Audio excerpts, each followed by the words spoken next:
નમસ્તે દર્શક મિત્રો, સાંપ્રત ઘટનાઓ પર આધારિત કાર્યક્રમ આપણા મુદ્દા આપણી વાતમાં હું નિશિત જોશી આપનું સ્વાગત કરું છું. દર્શક મિત્રો, આજે આપણે એક મહત્વના મુદ્દા ઉપર ચર્ચા કરવા જઈ રહ્યા છે.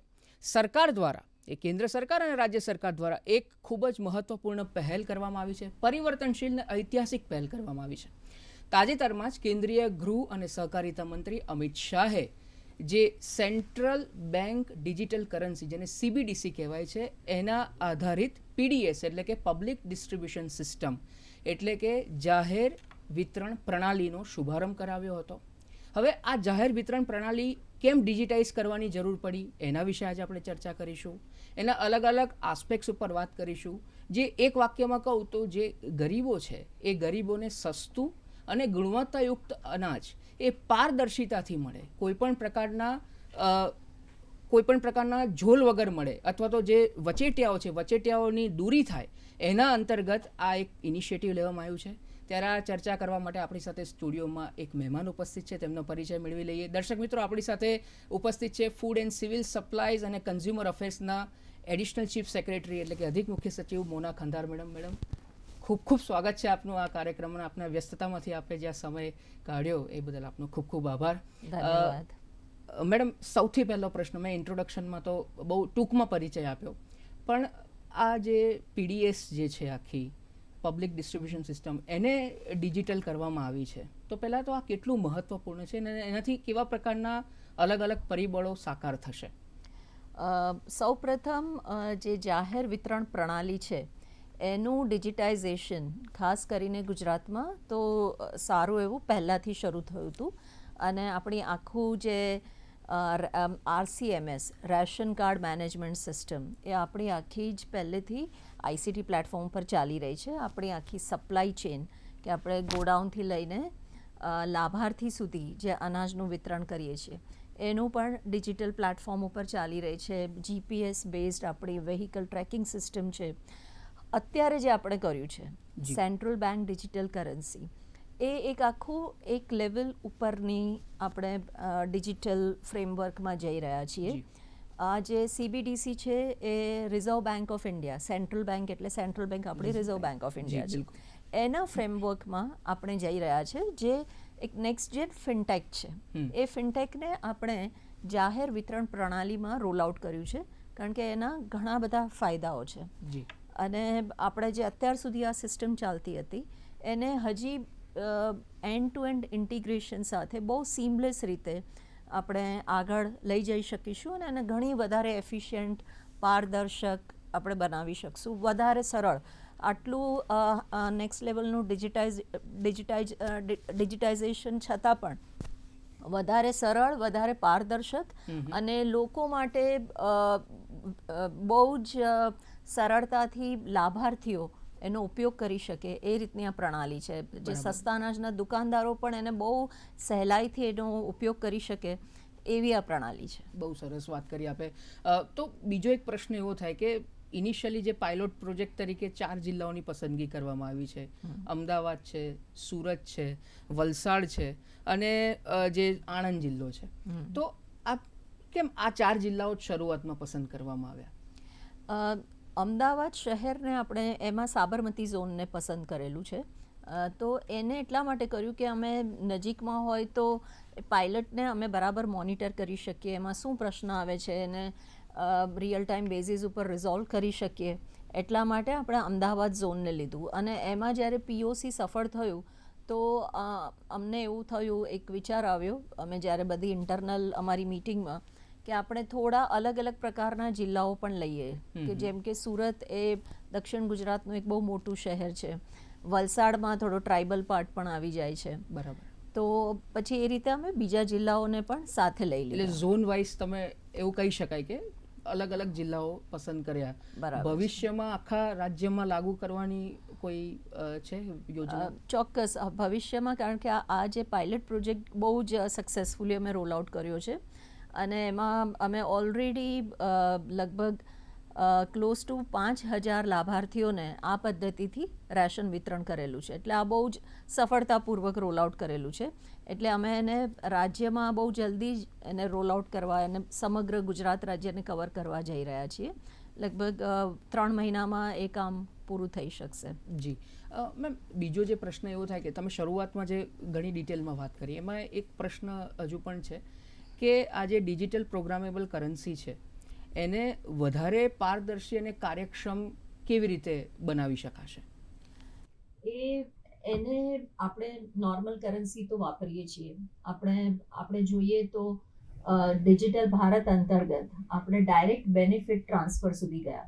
ડાયરેક્ટ બેનિફિટ ટ્રાન્સફરમાં જે આધાર એનેબલ્ડ પેમેન્ટ સિસ્ટમ છે એનાથી ડાયરેક્ટલી આધાર નંબર દ્વારા લાભાર્થીના અકાઉન્ટમાં સીધા પૈસા જાય છે. જી પણ આપણે એને એ જોઈ શકતા નથી જી કે લાભાર્થી એ પૈસાને જે બાબત માટે અથવા જે હેતુ માટે આપેલું એમાં વાપરે છે કે નહીં. જે પ્રોગ્રામેબલ ડિજિટલ કરન્સી છે એ કઈ રીતે વધારે કાર્યક્ષમ અને પારદર્શી બનાવશે સિસ્ટમ? આપ બધા જાણો છો, વેરી બ્રીફલી આપણે જે ડિજિટલ ભારત અંતર્ગત આપણે જેમ ટ્રિનિટીથી આગળ વધ્યા, જેમાં જનધન, આધાર અને મોબાઈલ એની ટ્રિનિટીથી આગળ વધ્યા. એમાંથી આપણે યુપીઆઈ ટ્રાન્ઝેક્શન ઉપર ગયા. હવે આધાર એનેબલ્ડ પેમેન્ટ સિસ્ટમથી ડાયરેક્ટ બેનિફિટ ટ્રાન્સફર સુધી ગયા કે જેમાં લાભાર્થીના અકાઉન્ટમાં આધાર નંબરથી આપણે પૈસા ટ્રાન્સફર કરીએ. પણ એમાં એક વસ્તુ છે, આપણે જે ગવર્મેન્ટને એક કન્સર્ન રહે કે જે હેતુ માટે લાભાર્થીને પૈસા આપ્યા એ ખરેખર એ હેતુ માટે વપરાયા કે નહીં, લાભાર્થીને મળી તો ગયા. તો એના માટે એનાથી એક લેવલ ઉપર આપણે સેન્ટ્રલ બેંક ડિજિટલ કરન્સીમાં જઈએ છીએ કે જેમાં લાભાર્થીને જે હેતુ માટે જે એને જે ટાર્ગેટેડ ટ્રાન્સફર, ટાર્ગેટેડ બેનિફિટ એ આપવાની વાત છે કે જે હેતુ માટે આપ્યા છે એના માટે જ લાભાર્થી ઉપયોગ કરે. અને એના માટે એને કરન્સી જે આપણે જે રૂપિયાનું ફોર્મેટ છે અથવા તો આપણે ગૂગલ પે કે કોઈ પણ વોલેટમાં આપણે જોઈએ છીએ, એના કરતાં જ્યારે એને આ સેન્ટ્રલ બેંકની ડિજિટલ કરન્સી એના વોલેટમાં આપીએ છીએ ત્યારે એ કરન્સીમાં એને શું લાભ આપવામાં આવે છે, એના માટે સરકાર કેટલો ખર્ચ કરે છે, એમાંથી એને ધારો કે અનાજ છે તો કયું અનાજ, કેટલા કિલો અને એનો યુનિટ રેટ શું છે, આવી બધી માહિતી કરન્સી ઉપર જ એની લેંગ્વેજમાં એને આપવામાં આવે છે. એટલે આ એક એને જે બધું એટલું બધું પારદર્શક બની જાય છે કે એને પહેલેથી ખબર પડી જાય છે કે મને સરકાર દ્વારા આ લાભ આપવામાં આવે છે. અને પછી એ કરન્સીને એક મર્ચન્ટ એપ દ્વારા રિડીમ કરવામાં આવે છે ફેર પ્રાઇસ શોપ ઉપર, અને એનાથી એ કરન્સી એ મર્ચન્ટના વોલેટમાં ટ્રાન્સફર થઈ જાય છે. તો આટલો એક ખાલી QR કોડને સ્કેન કરવા જેટલું આ સરળ પ્રક્રિયા છે. અને મેડમ આમાં બીજી એક વાત પણ છે કે ઘણા બધા લોકોને એવું કદાચ એક વિચાર છે કે ખાલી સ્માર્ટફોન હોય તો જ આ વસ્તુ શક્ય બને, પણ ફીચર ફોન હોય તો પણ આ વસ્તુ, એના વિશે પણ થોડીક વાત. હા, તો આ સ્માર્ટફોન અને ફીચર ફોન બંને ઇક્વિપમેન્ટથી આનો આપણે અમલ કરી શકીએ છીએ. આપણે બંનેના સોલ્યુશન ડેવલપ કરેલા છે. પાયલટમાં જ આપણે બંનેના સોલ્યુશન ડેવલપ કરેલા છે. ફીચર ફોનમાં પણ બહુ સરળતાથી એક 16 ડિજિટ કોડ, મોબાઈલ નંબર અને આધાર બેઝડ OTPના વેરિફિકેશનથી આ જ પ્રક્રિયા આપણે બહુ સરળ રીતે કરી શકીએ છીએ. એટલે બંને, જે પણ વ્યક્તિ કદાચ સ્માર્ટફોન ન રાખતો હોય તો એ પણ આ યોજનાનો લાભ આ રીતે લઈ શકે છે. બહુ સરસ. અને બીજું આમાં જે એક અગત્યનું બાબત છે, ધારો કે આધાર એનેબલ્ડ પેમેન્ટ સિસ્ટમ છે કે યુપીઆઈ છે, એ ફક્ત પેમેન્ટ સિસ્ટમ સુધી સીમિત હતી.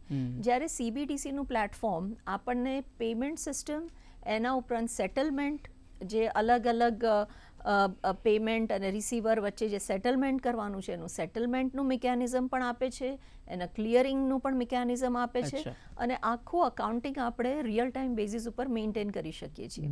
એટલે કોઈ એડિશનલ રેકોર્ડ રાખવાની કોઈ પણ લેવલે જરૂર પડતી નથી. જી, બહુ સરસ રીતે આખી સિસ્ટમ સુચારુ રૂપે ચાલે છે. સ્વાભાવિક છે કે જ્યારે તમે પ્રયોગ કર્યા હશે દરેક વસ્તુમાં પડકાર તો આવવાના જ છે. એટલે બાયોમેટ્રિક રજિસ્ટ્રેશનની વાત કરું કે EPOSની વાત કરીએ તો એમાં કેવા પ્રકારના પડકારો હોય ને એમાંથી કઈ રીતે એ રિઝોલ્વ થયા એ બધા પડકારો? આપણે ધારો કે બાયોમેટ્રિક્સ છે કે જેમાં થંબ આપણે લઈએ અથવા આઈરિસ લઈએ અથવા ફેસ ઓથેન્ટિકેશન લઈએ. આ ઉપરાંત EPOS છે, જે electronic point of cell machines, જે આપણે સસ્તા અનાજની દુકાન ઉપર રાખીએ. તો આ બધા ઇક્વિપમેન્ટ એવા હતા કે આપણે બહારથી અટેચ કરતા હતા. એટલે બહારથી અટેચ કરવાના લીધે એક એન્ડ ટુ એન્ડ ઇન્ટિગ્રેશનમાં થોડું ડિફિકલ્ટી, થોડી લેગ, એની એક અલગ સિસ્ટમથી આવે પછી આપણી સિસ્ટમમાં એન્ટર થાય, એવી રીતનું થતું હતું. જ્યારે આ સિસ્ટમ એવી છે કે આપણને બાયોમેટ્રિક પોઝ આની કોઈ જરૂર પડતી નથી. કારણ કે આપણે કેવાયસી બેઝડ જ લાભાર્થીને ઓનબોર્ડ કરીએ છીએ. એમનું જ્યારે પણ વોલેટ ક્રિએટ થાય છે તો કેવાયસી બેઝ થાય છે. એટલે બાયોમેટ્રિકની એમાં જરૂરિયાત રહેતી નથી, થંબ આપવાની કે બીજી કોઈ જરૂરિયાત રહેતી નથી. સિમિલરલી મર્ચન્ટ સાઇડ ઉપર એફપીએસ જે સસ્તા અનાજની દુકાનો છે ત્યાં એમને પોઝની જરૂર રહેતી નથી, કારણ કે એમનું મર્ચન્ટ એપ છે, એમાંથી જ એનું જે કંઈ ઇન્વોઇસ જનરેટ કરવાનું એ બધું એમાંથી જ થઈ જાય છે. એટલે આ બધા ઇક્વિપમેન્ટ ની જરૂર નહીં રહેતા આખું એન્ડ ટુ એન્ડ આપણને આખી સિસ્ટમ મળી જાય છે. કે જે બહુ જ એક જ સિસ્ટમમાં એક તરફ અમારું જે લાભાર્થીઓનું આખું પ્લેટફોર્મ છે અને આ એક આખી સિસ્ટમ છે, એને ઇન્ટિગ્રેટ કરતાં આપણને એક બહુ જ સારી સિસ્ટમ મળી જાય છે. અને આ ફક્ત આ યોજનામાં નહીં, આપણે ઘણી બધી યોજનામાં આને લાગુ કરી શકીએ છીએ. તમે બહુ સરસ રીતે આખી વાતને સમજાઈ કે બાયોમેટ્રિકની વાત હોય, POSની વાત હોય.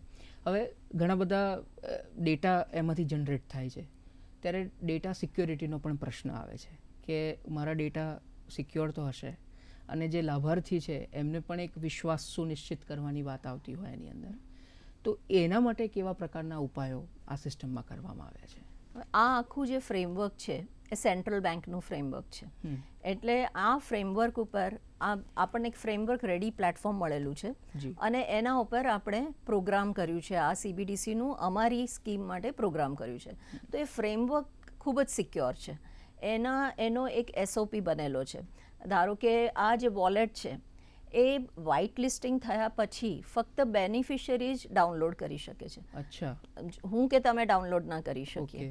તો આ શરૂ જ એક સિક્યોર સિસ્ટમથી થાય છે. એટલે એમાં ડેટાની સિક્યોરિટી ઘણી મજબૂત છે.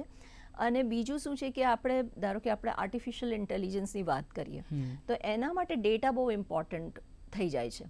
અને આપણી પાસે અત્યારે જે કોઈ ડેટા રેકોર્ડ છે એ ક્લીન થયેલો કે એ રીતનો ઇન્ટિગ્રેટેડ નથી મળતો આપણને. આ સિસ્ટમ આપણને AI માટે પણ બહુ જ સારી ક્વોલિટીનો ડેટા આપશે. આ સિસ્ટમમાં જે ડેટા જનરેટ થશે એના ઉપર AIનું મોડલ રન કરવું અથવા તો AIની એપ્લિકેશન બિલ્ડ કરવી, એનો યુઝ કેસ બિલ્ડ કરવો, એ ખૂબ સારી રીતે, ખૂબ સરળ રીતે આપણે કરી શકીશું. સો આ એનો બીજો, આના એટલા બધા એડવાન્ટેજીસ છે કે આ સિસ્ટમ જો પોસિબલ છે ગવર્મેન્ટની ઘણી બધી યોજનાઓ માટે. આઈ વિલ સે કે લગભગ અડધાથી ઉપર બજેટની યોજનાઓ માટે આ સિસ્ટમ લાગુ કરી શકાય છે. અને એનાથી આપણે આખી ટ્રેલ મળે છે આપણને કે આ પૈસાનો ઉપયોગ કેવી રીતે થયો. એનું આખું ટ્રેકિંગ બહુ સારી રીતે થઈ શકે છે. એનામાં ઘણો બધો લીકેજને પ્લગ કરી શકાય છે. અને આ ખૂબ પારદર્શક રીતે રિયલ ટાઈમ બેઝિસ ઉપર જે અમને અમુક પ્રક્રિયા, ધારો કે કમિશન પે કરવાનું, એમાં અમને 15 થી 16 દિવસ જતા હતા. આમાં અમે સેમ ડે કમિશન આપી શકવાની સ્થિતિમાં છીએ. એટલી આ સ્ટ્રોંગ સિસ્ટમ છે. બહુ સરસ રીતે આખી રોબસ્ટ સિસ્ટમ બનાવી છે અને મજબૂત જે કહેવાય, એમાં કોઈ એવો અવકાશ નથી કે ક્યાંથી ડેટાને કંઈક લીક થાય અથવા તો કોઈ પણ પ્રકારની માહિતી કોઈ બીજા વ્યક્તિ પાસે જાય. મેડમ, બીજો જે પ્રશ્ન એ થાય કે ગ્રાસરૂટ લેવલ ઉપર જ્યારે કોઈ પણ યોજનાનો આફ્ટરઓલ ઉદ્દેશ એ જ છે કે છેવાડાનો વ્યક્તિ અથવા તો છેવાડાનું ગામ જે છે એનાથી લાભથી કોઈ વંચિત ના રહી જાય. તો એ જે મિકેનિઝમ આપનું છે તો એના વિશે થોડીક આપ વાત કરો કે એ મિકેનિઝમ કઈ રીતે સેટ છે કે જે સુનિશ્ચિત કરે કે છેવાડાના માનવી અને છેવાડાના ગામ સુધી આ લાભ પહોંચે. દરેકે દરેક જેટલા પણ એલિજિબલ યોજના માટે પાત્રતા ધરાવતા દરેક લાભાર્થીને કવર કરવાનું એ મેન્ડેટરી છે. તો એ આપણે KYC સાથે આપણે લાભાર્થીનો એમનું જે પ્રક્રિયા કરવાની છે, પ્રક્રિયા કરીને આપણે એમને ઓનબોર્ડ કરીએ છીએ. અને એ લાભાર્થીનો આપણી પાસે પૂરેપૂરો ડિજિટાઇઝ થયેલો ડેટા છે. એનો આપણે આધાર સાથે એને ઇન્ટિગ્રેટ કરેલો, મેચ કરેલો ડેટા છે. એટલે આપણી પાસે કોઈ પણ લાભાર્થી, કોઈ ડાંગ જેવા જિલ્લામાં કે કચ્છ જેવા જિલ્લામાં કોઈ પણ લાભાર્થી આનાથી વંચિત ન રહે એવી આપણી પૂરેપૂરી સિસ્ટમ, એવું પૂરેપૂરું માળખું ગોઠવાયેલું છે. બરાબર છે. અને CBDC આપણને એટલા માટે જ આ એક લેવલ ઉપર છે. આપણું ગુજરાતમાં એ માળખું બહુ સારી રીતે ગોઠવાયેલું. આપણે જે KYC પણ કરવાનું હતું એ આપણું 95 ઓલમોસ્ટ 95% જેટલું કામ થઈ ગયેલું છે. એટલે એમાં પણ આપણે ખૂબ આગળ છીએ. બરાબર છે. એટલે આપણી આ બધી વ્યવસ્થા ગોઠવાયેલી હતી એટલે આપણે નેક્સ્ટ લેવલ પર જવાનું આપણા માટે સરળ બન્યું. જી. અને એક વખત હું 2019થી 22 વચ્ચે જાપાનમાં મારું પોસ્ટિંગ થયેલું as minister economic and commerce. જી. તો ત્યારે મેં આ સેન્ટ્રલ બેંક ડિજિટલ કરન્સીની સિસ્ટમ ત્યાં આગળ એનું વર્કશોપ પણ થયેલું જેમાં ઘણા બધા દેશોએ પાર્ટિસિપેટ કરેલું. જી. ત્યારે મને આને બહુ ડેપ્થમાં સ્ટડી કરવાની તક મળેલી બરાબર. અને એનો મેં આખો રિપોર્ટ પણ બનાવીને મોકલેલો. જી. તો આઈ એમ વેરી હેપી કે એને એકચ્યુઅલી ઇમ્પ્લિમેન્ટ કરવાનું એક મને ઓપોર્ચ્યુનિટી જી મળી. જી બહુ બહુ સાચી વાત. તમે જેમ વાત કરી કે દરેક જણને લાભ મળે એના માટેના મિકેનિઝમ ગોઠવવામાં આવે છે. હવે વાત આવે છે ઇમ્પ્લિમેન્ટેશનની, અમલીકરણ કઈ રીતે થાય. જેમ કે તમે કીધું કે ફેર પ્રાઇસ શોપ્સ છે કે પછી વહીવટીતંત્ર છે, એડમિનિસ્ટ્રેશન, એ પ્રોપર રીતે અમલીકરણ થાય એના માટે કોઈ દેખરેખ રાખવામાં આવે છે અથવા તો મોનિટરિંગ સિસ્ટમ એવી ડેવલપ કરવામાં આવી છે અથવા તો કેવા પ્રકારના પગલાં એના માટે ભરવામાં આવે છે કે દરેકે દરેક બાબત ત્યાં સુધી ઇમ્પ્લિમેન્ટ થાય. હવે આપણે આ જો CBDCની સિસ્ટમની વાત કરીએ તો આમાં આપણને રિયલ ટાઈમ બેઝિસ ઉપર દરેક સ્ટેપની જાણકારી થશે. એટલે આપણે ધારો કે લાભાર્થીને CBDC ઇસ્યુ કર્યા તો બરાબર. આપણને કેટલા લાભાર્થીને CBDC ઇસ્યુ કર્યા આપણને એટ એ સિંગલ ક્લિક ખબર પડશે. પછી એને લાભાર્થીને CBDC ઇસ્યુ કર્યા પછી કેટલા લાભાર્થીઓ FPS ઉપર ગયા અને કેટલાએ QR કોડ સ્કેન કરીને રેશન લીધું આ પણ આપણને રિયલ ટાઈમ બેઝિસ ઉપર ખબર પડશે. જી. પછી એ સ્કેન કર્યા પછી એમાંથી એનું સ્ટોક કેટલો રિડ્યુસ થયો જી. એ પણ આપણા સિસ્ટમમાં આવી જશે. જી. તો ઇમ્પ્લિમેન્ટેશન તો હવે ખૂબ પારદર્શક બની ગયું. અચ્છા. દરેક સ્ટેપ ઉપર આપણને ખબર પડે છે જી. કે અત્યારે કયા સ્ટેપ ઉપર કયા સ્ટેજ ઉપર કઈ પ્રક્રિયા થઈ ગઈ અને કઈ પ્રક્રિયા કોના માટે થવાની બાકી છે. તો ઇમ્પ્લિમેન્ટેશન ઉપર આપણે બહુ જ સારી રીતે આનું મોનિટરિંગ કરી શકશું. ખાલી આપણે જ નહીં, લાભાર્થી અને દુકાનદાર પણ કરી શકશે. કારણ કે આ CBDC વોલેટ એમને બંનેને એક પોતાનું ડેશબોર્ડ આપે છે. બરાબર. લાભાર્થી એના બધા ટ્રાન્ઝેક્શન એમાં જોઈ શકે છે. બરાબર. દુકાનદાર પણ એના બધા ટ્રાન્ઝેક્શન બધી વિગતો આના પર મેળવી શકે છે. અને 2 વર્ષની જોઈએ તો 2 વર્ષ, 1 મહિનાની જોઈએ તો 1 મહિનાની, 1 દિવસની જોઈએ તો 1 દિવસની. એટલે ને આ રીતે એ લોકો પણ પોતે જોઈ શકે છે કે સરકાર સાથે એમના શું વ્યવહાર થયા, સરકારે એમને કેટલી CBDC આપી, એમણે કેટલું CBDCને વાપરી. તો આ બધું જ એમની પાસે ઓનલાઈન છે. એક ડેશબોર્ડ એમને ગમે ત્યારે at a single click they can C.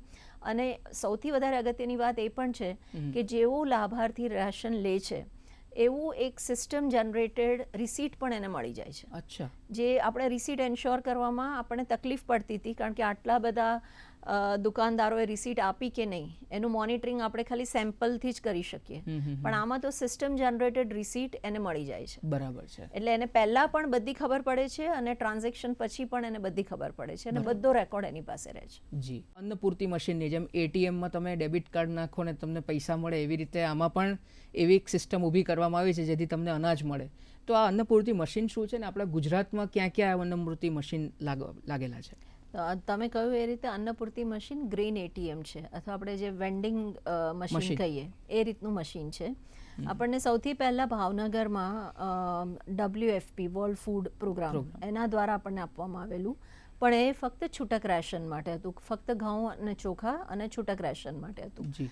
પછી આનો રાજ્ય સરકારે નિર્ણય કર્યો કે આના અમુક ફાયદા બહુ સારા હતા.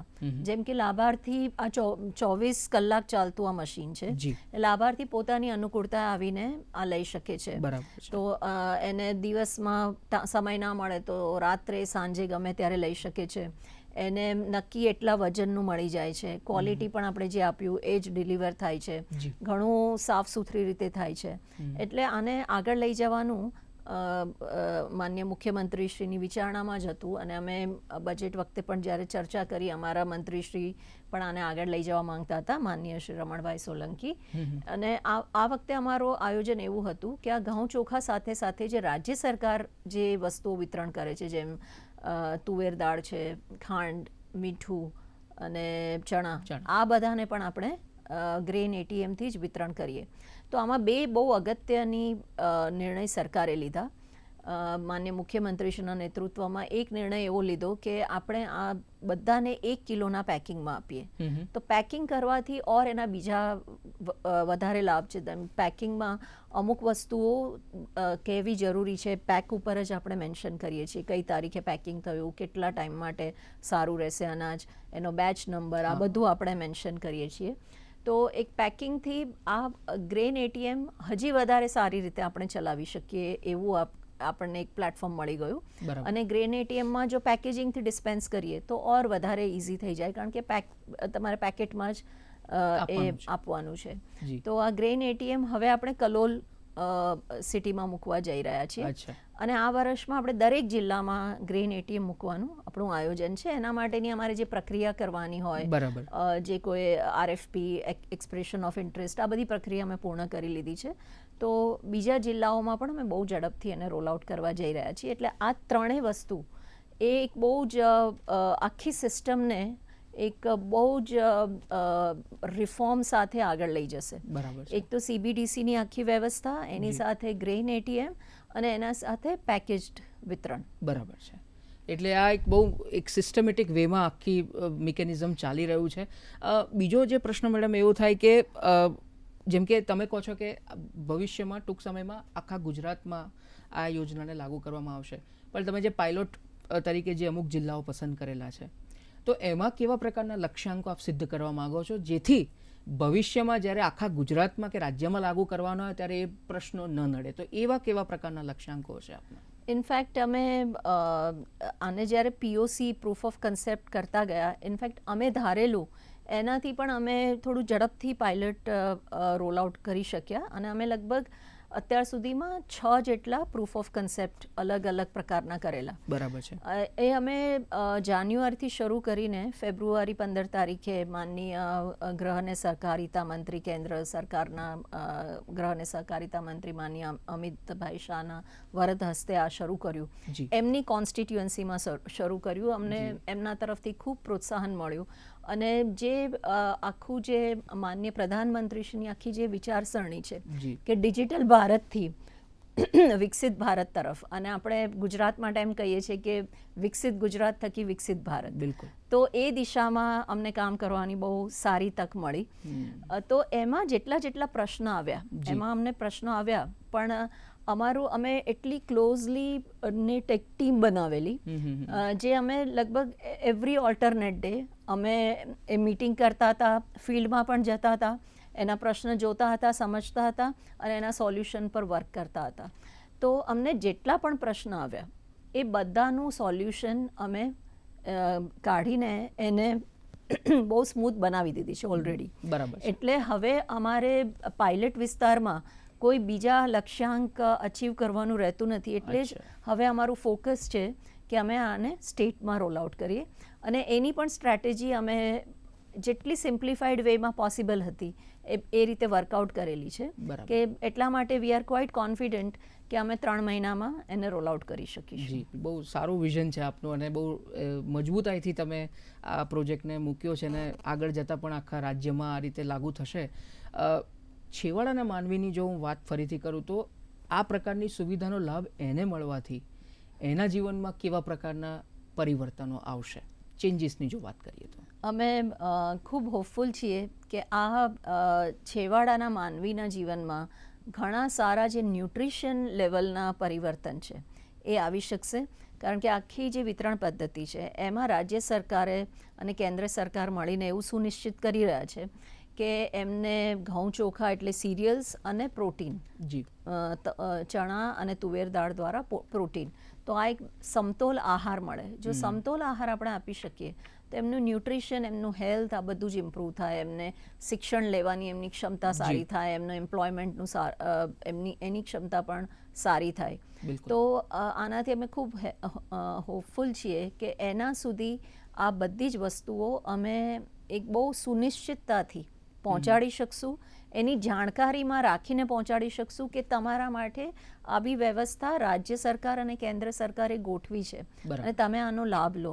અને અમે એ પણ સુનિશ્ચિત કરી શકશું કે એ લાભાર્થી આનો પૂરેપૂરો લાભ લે અને એને ક્યાંય પણ ડાયવર્ઝન ન થાય, જી અને થાય તો અમને તરત ખબર પડે. બરાબર તો એટલા માટે અમે ખૂબ હોપફુલ છીએ કે આના આપણને પરિણામ ઘણા સારા મળશે. હમણાં જે આના પેરામીટર્સ છે, માપદંડ છે, જે આપણા SDGs છે, આપણા ગોલ્સ Sustainable છે, Development Goals, હા, એ આપણે પરિપૂર્ણ કરી શકીશું. બિલકુલ. ન્યુટ્રિશનવાળા જે બહુ ગોલ્સ સાચી છે. વાત. અને જી. એક સારી વાત એ છે કે કેન્દ્ર સરકારનો પણ અમને ખૂબ સહયોગ મળ્યો છે. બિલકુલ. અમારું જે department of food and public distribution છે, એમનો ખૂબ સારો સહકાર મળ્યો છે. અને એમણે પણ નક્કી કર્યું છે કે પહેલાં પોંડિચેરી અને ચંદીગઢમાં જે DBT દ્વારા થતું હતું, આ એમણે 2015થી, જી તો એના બદલે હવે આ સિસ્ટમ ત્યાં લાગુ કરવા જઈ રહ્યા છે. જી. કે જેથી મેં કહ્યું એ રીતે DBTમાં આપણને ખ્યાલ નથી આવતો કે લાભાર્થી એનો કેવો ઉપયોગ કરે છે. બરાબર છે. તો એના બદલે આ સિસ્ટમથી ત્યાં પણ એ સુનિશ્ચિત કરવા માંગે છે કે લાભાર્થી એનો જ ઉપયોગ કરે. અને એમનો પણ આયોજન છે કે આ સિસ્ટમને આપણે આખા દેશમાં બધા રાજ્યો એનો અમલવારી કરે. બિલકુલ. અને એના માટે પણ અમારો રિપોર્ટ માંગ્યો છે.